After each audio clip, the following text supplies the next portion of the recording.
A few months ago, the Ryujin LP, the host of one of my favorite GURPS blogs, introduced me to the Joy of Wargaming YouTube channel, something for which I am very thankful. Aside from providing interesting battle reports, solo RPG playthroughs, and other RPG and wargaming related videos, this channel introduced me to the concept of BrOSR, what I assume to be a portmanteau of OSR and BrOSR-style. Something I wasn't aware of before. I watched some videos, both from the proponents and detractors, and read some blog posts. The most of the materials can be found on Jeffro Johnson's blog, but it was surprisingly difficult to find posts that clearly explain what BrOSR is. However, he who seeks will find, so I'll link you two posts that explain the concept very well. The links are in the description. The first post is the BrOSR Principles, a primer, and how to play D&D like a wargame. All this, for the most part, assumes AD&D, the first edition, or similar games, but the principles themselves are universally applicable. I found the concept of BrOSR fascinating, but since AD&D and GURPS are so different, it made me think, what principles can and cannot be applied to GURPS? So here's a rambly video that will probably bring me some heat. I should preface all this with this. I have never played AD&D, and I am merely dipping my toes into the subject. There is a chance that I do not understand some of the concepts properly. However, I did read the Player's Handbook and Dungeon Master's Guide for AD&D, and I found them impressive. First, we have to define what BrOSR even is, and to do that we'll have to look at all the different ways of playing tabletop RPGs. There have been multiple attempts at classifying the cultures of play, and if you would like a deeper delve into it, I suggest reading Alexander Macris's A Manifesto in Defense of Simulationism. The BrOSR people simplify the classification by using only two categories: correct, that is their way, and conventional, that all the other ones, also known as incorrect ones. But don't you lump me together into the same group as narrativists. But snarkiness aside, the BrOSR way to play the game is to play AD&D as a wargame and using rules as written. This may sound like a gamist approach, but after examining it deeper, it seems much closer to simulationism described in the aforementioned manifesto. Now let's discuss every BrOSR principle and see how it can be applied to GURPS. Number 1. Mindset. This is probably the most difficult thing to wrap your head around, as mental inertia is a real thing. If you played one way for years or even decades, it is hard to break this conditioning and simply reject some concepts that felt essential in the past. Come on, I have seen people online struggling to get into GURPS because it's a roll-under system with 3d6. They tried reworking the system to be a roll-over d20 system before even playing the damn game. I experienced mental inertia firsthand when switching from D&D to GURPS, but not to the degree described above.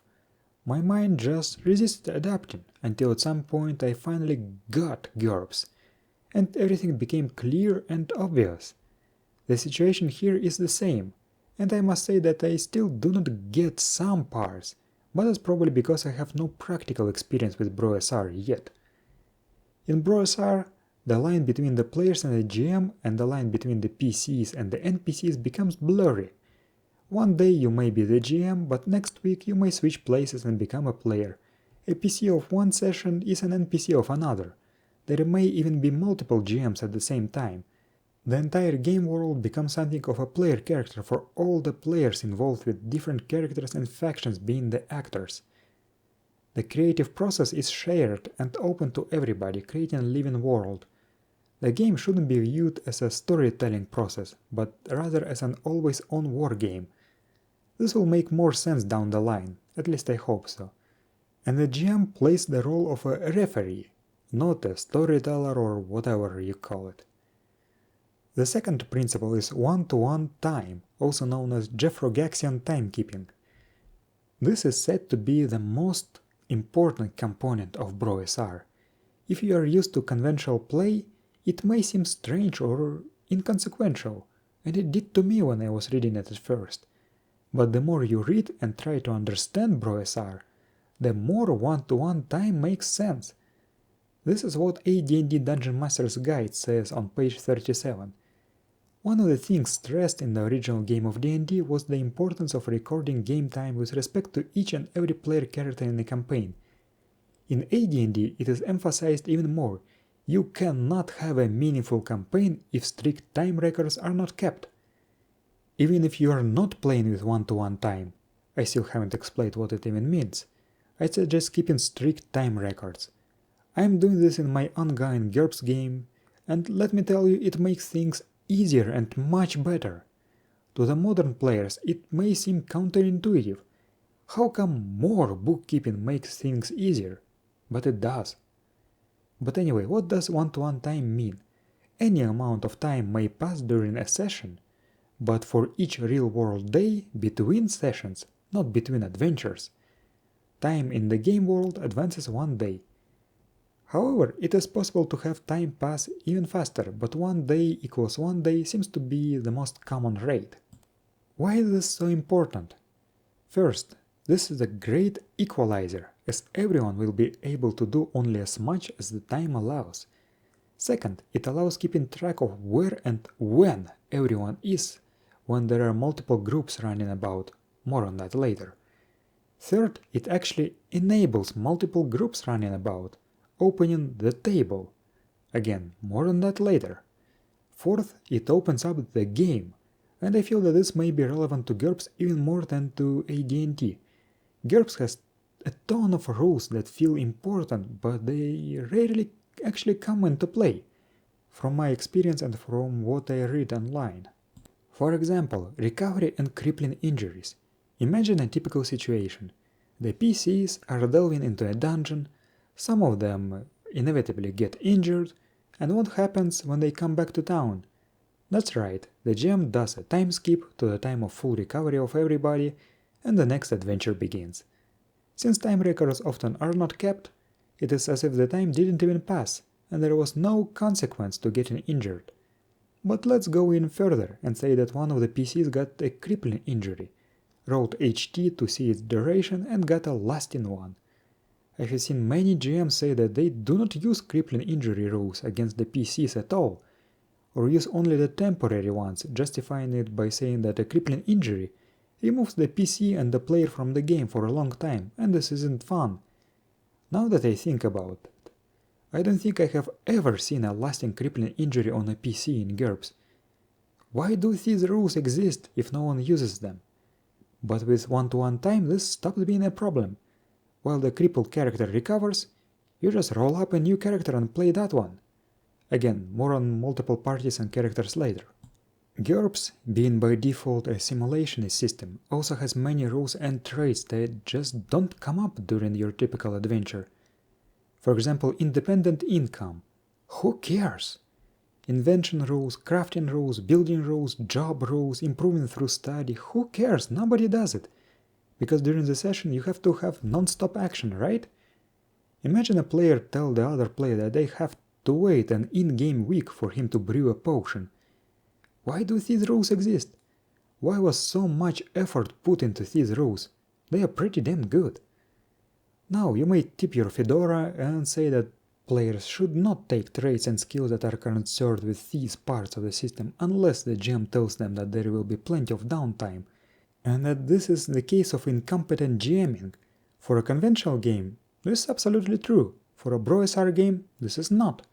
Since time will pass between the sessions, all of these traits and rules may be used to their fullest potential. There is no if the GM part. And this is the beauty of it. Even though these rules will be used, they will not detract from the action during the sessions, because downtime activities are done in the real-world downtime. See what I mean? When I read about one-to-one time, I thought, why does it matter so much? Now it actually clicked and made sense to me. This simple new rule really does open up the game to new possibilities, and it makes it seem that such rules were made with this in mind, even though GURPS doesn't say anything about it, or does it? GURPS actually does have something on this, but because barely anyone reads the game mastering section of GURPS basic set and assumes that they know how to run the game, to be fair, it does contain a lot of advice that I find questionable, but that's probably because of my distaste of the modern narrativist approach. Nobody brings this up. On pages 497 and 498, GURPS basic set suggests stopping time between sessions but advancing time between adventures. That sounds conventional, right? However, the very last paragraph says the following. Alternatively, you can let X days of real time equal 1 day of game time all the time. For instance, if X is 7, 1 day equals 1 week. Therefore, if it has been 7 days since your last adventure, 7 weeks have passed in the game world. I do not like the wording here. This part is in the time between adventures section and says since your last adventure, but at the same time says all the time before that, implying the AD&D method. I don't know what the original intent was. On the very next page we have a box titled Time Use Sheets. It talks about tracking time and activities between sessions, but then backtracks and says that it means between adventures. And then says between sessions again. Again, I'm not sure what the intent was. Another aspect that we should talk about is time paradoxes and multiple characters in one-to-one time. One thing that may seem unclear is how to deal with the potential time paradoxes. For example, the party of PCs during a session held on September 1st embarked on an adventure to clear out a dungeon. 12 in-game days passed during the session. The next session is on September 8th, but those characters are still supposed to be in that dungeon, right? Do the players have to sit this one out? Of course not. They just roll up new PCs for this session and do something else. The goals of these PCs may be aligned with the other PCs, or may be completely different. What if they want to go to the same dungeon? Now that's a no. Until the first group returns, that place is time-locked. You cannot interact with it until September 20th in the real world. To some this may seem lame, as some players get invested a lot, sometimes too much, in their characters. But on the other hand, this has some advantages. You get to explore more parts of the world, you get to populate the world with more characters who may interact with one another later. You make it much easier to have an open table, where players may come and go, and there is no need for a fixed adventuring party roster. However, we may run into the problem that is called GURPS. Character generation in GURPS can take a while. I believe that this is more prominent in conventional games, but if you're making a simple character for this BrOSR-style game, it can be quite quick if you're proficient with the system. Alternatively, this is a place where I would actually advocate for template system, that I typically abhor, or even a random character generation that I typically adore. The characters are supposed to start out relatively weak and undeveloped, gaining power during the play. Delvers to grow by gaming ballistic would be perfect for this. Another aspect is one-session adventures. This concept may seem confusing at the start, it still kind of is to me. It means that you are supposed to end the session in a safe place. If not, then the character party will have to deal with a week worth of random encounter rolls, or in something worse, and this either makes things complicated or unsurvivable. But what about the large dungeons or even mega dungeons that you just cannot explore in a single session? This is where you're supposed to change your mindset and plan ahead. Know that you have to get out of the dungeon before the end of the session or you will suffer severe consequences. But how do you get back to the safe place after exiting the dungeon? And that's the thing, you have to plan ahead and make the passage safe. Clear out the wandering monsters, place marks so that you do not get lost, attach ropes to cliffs, etc. Alternative, clear out the area around the dungeon and make a safe camp. Or even barricade a part of the dungeon itself to make it safe to camp inside. But always be prepared for rooms and layers to be repopulated between sessions, and even prepare to face you again if you left survivors. I admit that this is one of the concepts that I'm still struggling a bit with. But wait a second, isn't there an alternative? I have never seen it mentioned in BrOSR posts and videos. But what if you didn't finish a dungeon or adventure or whatever during the session? You may end there, but the rest is abstracted. Acts 2 Judge's Journal has chapters for abstract resolution of wilderness and dungeon adventures, where you can add up some modifiers, make a couple of rolls and know the result and the consequences. If somebody, and that probably will be me, comes up with a similar system for GURPS, that sounds like a good alternative to me. Or maybe I'm missing something important. The third important aspect of the BrOSR is random tables and reaction rolls. These are considered very important for BrOSR games with one-to-one time. After all, the game has no pre-written plot or adventure. I'll talk about Emergent play later. And the various random tables become an important source of action and inspiration. Reaction rolls also become an integral part of the game. Rolling tons of random encounters and reactions in play can take a while, so it is considered a good practice to pre-roll a few of them in advance. GURPS, being generic, doesn't have many generic random tables, so you'll have to come up with them yourself. Alternatively, you can use tables from other systems, but you better check them for compatibility first. The fourth important aspect is emergent play. As I said, the game doesn't have a plot. Instead, he defines a geographical region for the game and then relies on the results of random table rolls and actions of the players. This way, the story develops organically from the actions taken by the players. This is something I have been practicing a lot, because I really do not like writing plot lines ahead of the time. I roll up a number of creatures and special features that populate the region and see how they can relate to one another. Then, if your setting and the game system are internally consistent, the story will basically write itself. Acts 2 calls this approach a story web, suggesting coming up with a variety of points of interest and trying to tie them together.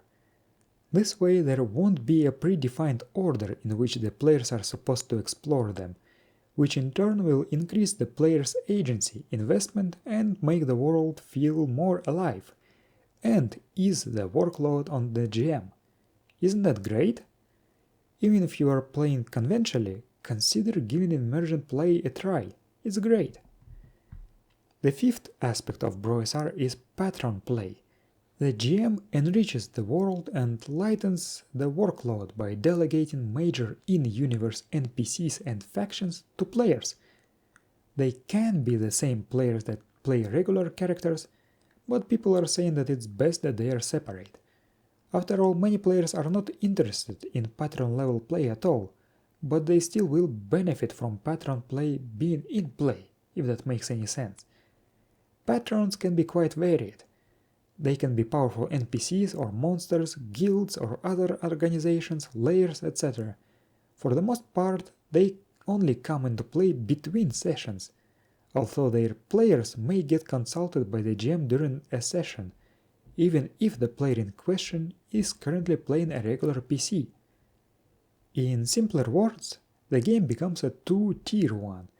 Between the sessions, the GM asks the Patron players what actions they would like to perform and adjudicates them, preserving the fog of war.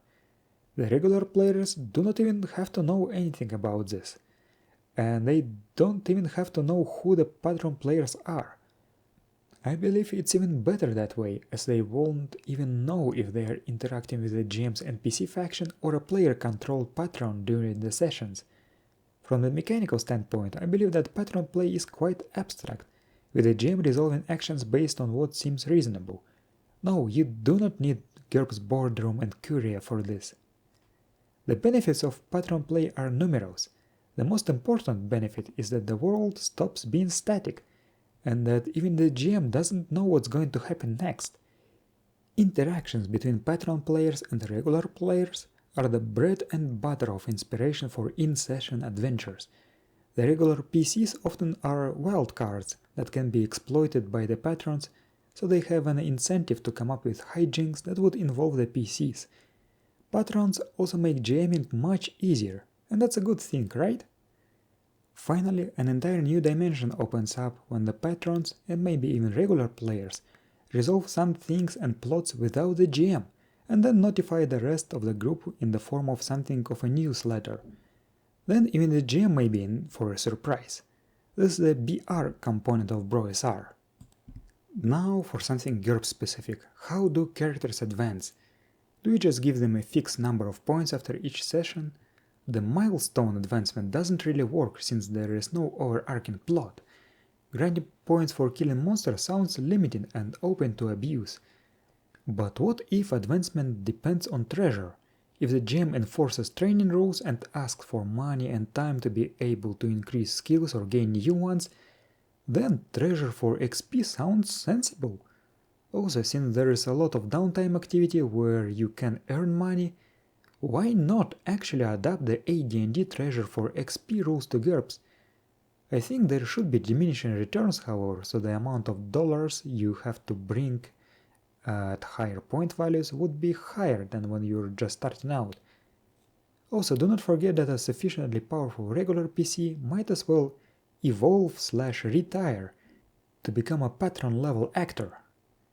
And number 7 is playing by rules as written. Now, this is something that's going to cause a lot of problems. For this to work, especially if some things are going to be resolved without a GM, you have to play by rules as written. In AD&D, this is as simple as just playing by the book and saying no to those who want to change the rules, as you wouldn't be playing AD&D otherwise. Everyone has to be on the same page. You should not use rule 0. If the GM doesn't like the rule, he may change it to whatever he wants. GURPS Basic Set unfortunately actively advertises this. If rules are inconsistent, then what's the difference between playing this and Mother May I? I already talked about how vague rules can detract from the player's agency in a post about Divine Favor. But what if a situation comes up that isn't covered by the rules? This is where the GM's job to adjudicate it comes up. If you are playing by rules as written, the GM becomes not a storyteller but a neutral arbiter. One of the stupidest part of the OSR paradigm, in my opinion, is rulings, not rules. I very much prefer the axe approach of today's rulings are tomorrow's rules. If you make a ruling, be sure to turn it into a consistent rule. But here's the GU issue of GURPS comes up. GURPS is not a game. We are playing GURPS tonight doesn't mean anything. GURPS is a toolbox for creating games, and you literally cannot play GURPS by rules as written, because there's many rules that are incompatible or contradicting rules, although some of the contradictions stem from different books being written by different authors who didn't make sure to make their rules consistent with the previous publications. As a GM, you have to clearly define the rule set you are using, and then it will become your rules as written. It may sound like a cheap cop-out, but that's the nature of GURPS. It's not a ready-to-play game. On the other hand, if you were to play DFRPG, you could play by rules as written. Another side effect is that the players have to know the rules and read the books. Nowadays, unfortunately, it actually can be a problem. There is this myth that you cannot learn the game by reading the books, that you have to be introduced to it, and hence inherit whatever biases and mistakes the introductor might have. But this is simply not true. And number 8 is communication.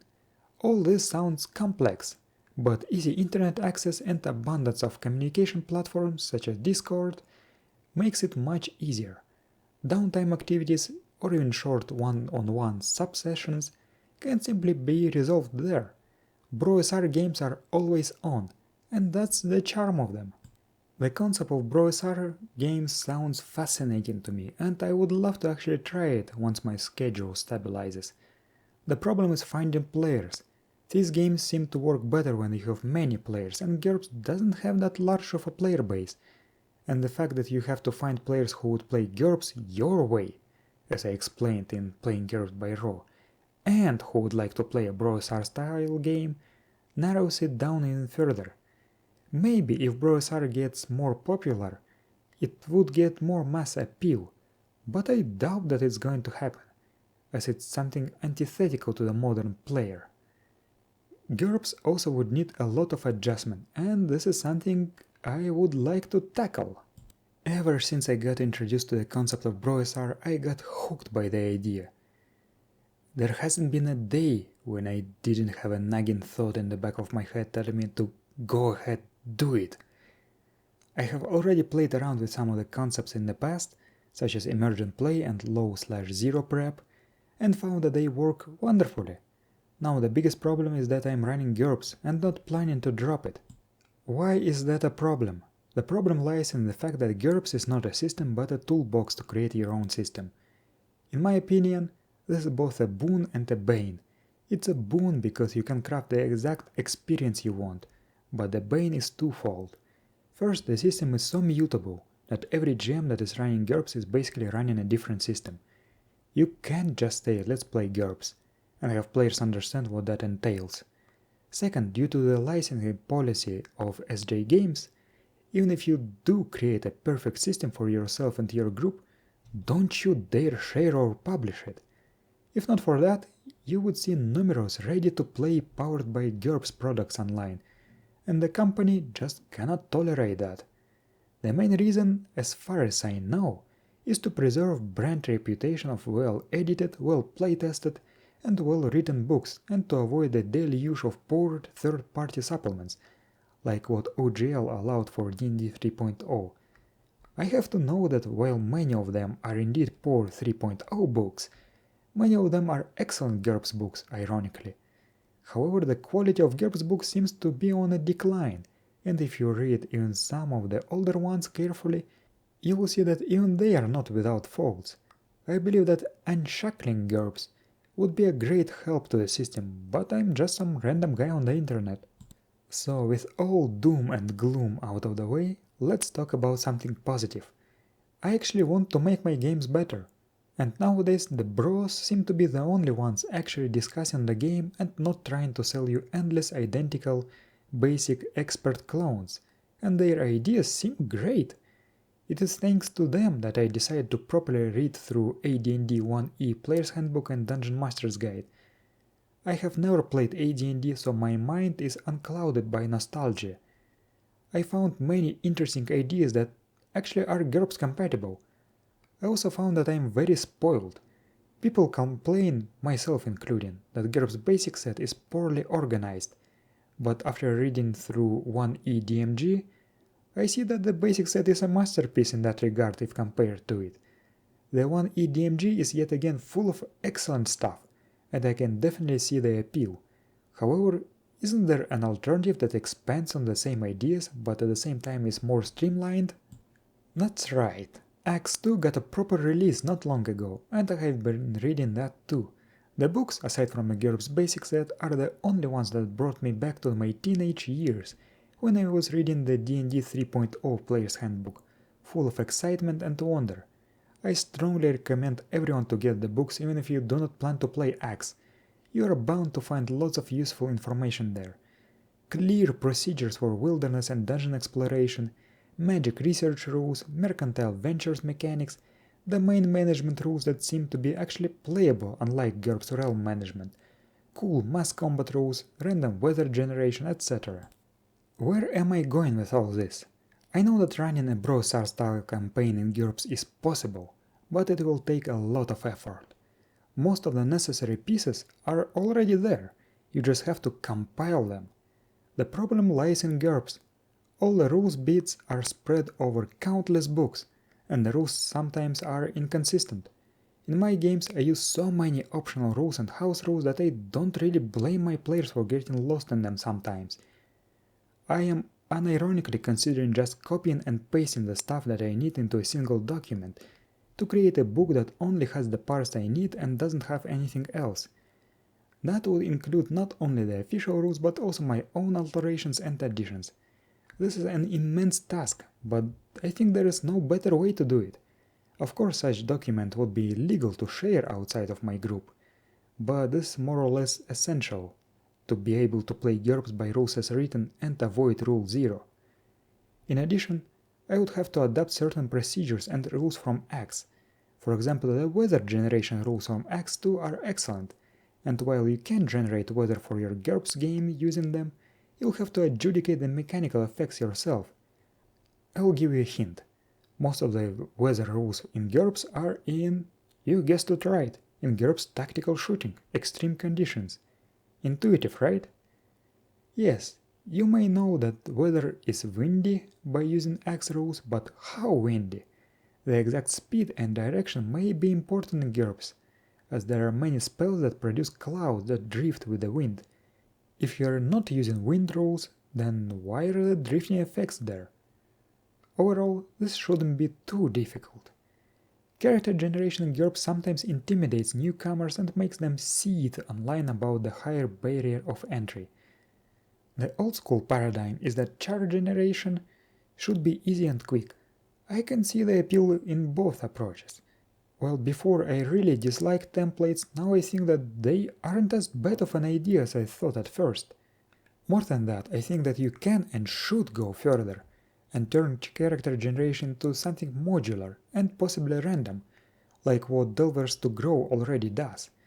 However, in this case, I would also ignore character points at character generation. I do not care about balance much, and the fact that different modules aren't even in point values wouldn't bother me much.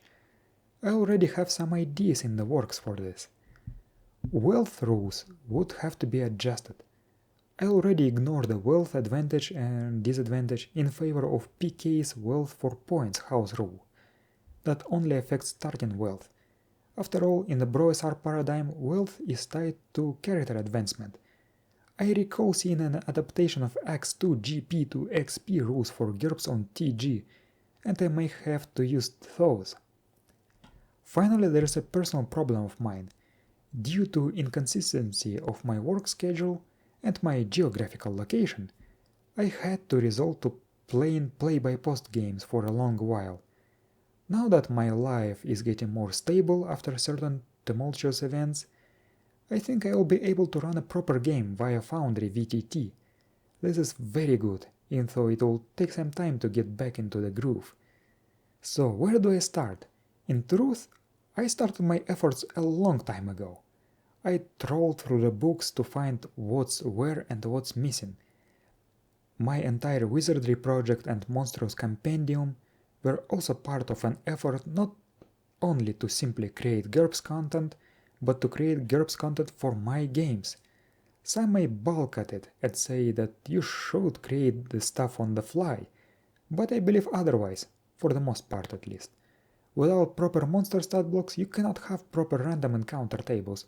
Without clearly defined magic rules that are not, let's use sorcery, but also add this and that, remove this and that, change this and that, etc. And clearly defined spells, you cannot have loot tables and spellcaster character generation tables.